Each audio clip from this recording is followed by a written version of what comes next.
استاد یو لوی عظمت لري، لوی شان لري.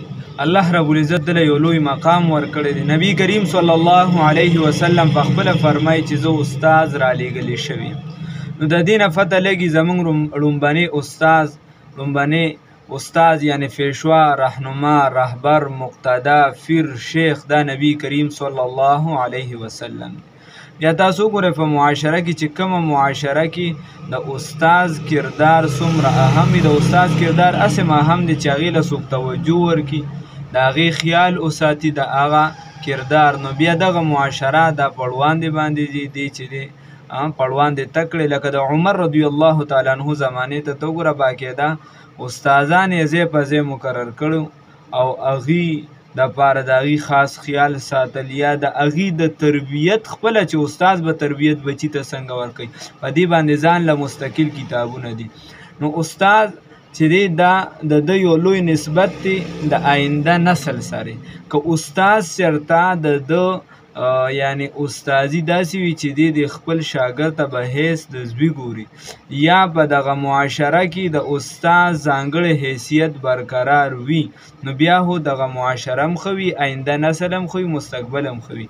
او که چېرته دغسې نه وي نو دغه معاشره په غر کېدو باندې رواني، په تباهۍ باندې رواني. بیا د استاد ادب او احترام په احادیثو کې مسلمه ده، په احادیثو کې راغلي دي ادب او احترام دا. او بیا زمونږ که د اکابرینو دور ته مو ګورې، زمونږ اکابرینو کې به داسې علما وو چې هغې د خپلو استادانو د کورونو طرف ته متیازې قدرې نه دي کړې، حالانکې منځ کې یو بله فاصله وه، د هغې طرف ته یې خپې نه دي غځولې چې دغې طرف ته زما د استاد کور دی. نو یعنې دونه ادب او احترام یې کوو.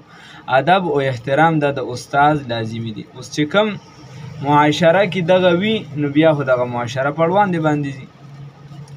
مونږ ته خپله استادان هم فرمایي او مونږ ته یې ویلي دي بار بار چې بهی تر کومې پورې د استاد خیال شاګرد ساتي نو دی فیض حاصلولی شي، او که چېرته دی خیال نه ساتي نو بیا ده ته هېڅ څیز نه حاصلېږي. دکه شان کوم مرید چې د پیر هغه ورته د هر څه د نورو پیرانو نه یعنی شیخ الهند رحمه الله به فرمایل، رشید احمد گنگوهی صاحب وایي که ما ته یو خوا جنید بغدادي کینی یا عبدالقادر جیلانی رحمه الله کینی، او یو طرف ته زما پیر او مرشد امداد الله مهاجر مکی صاحب کینی، نو ما ته به خپل پیر او مرشد لوی ښکاري، ځکه چې فیض ما ته د دینه حاصل شوی.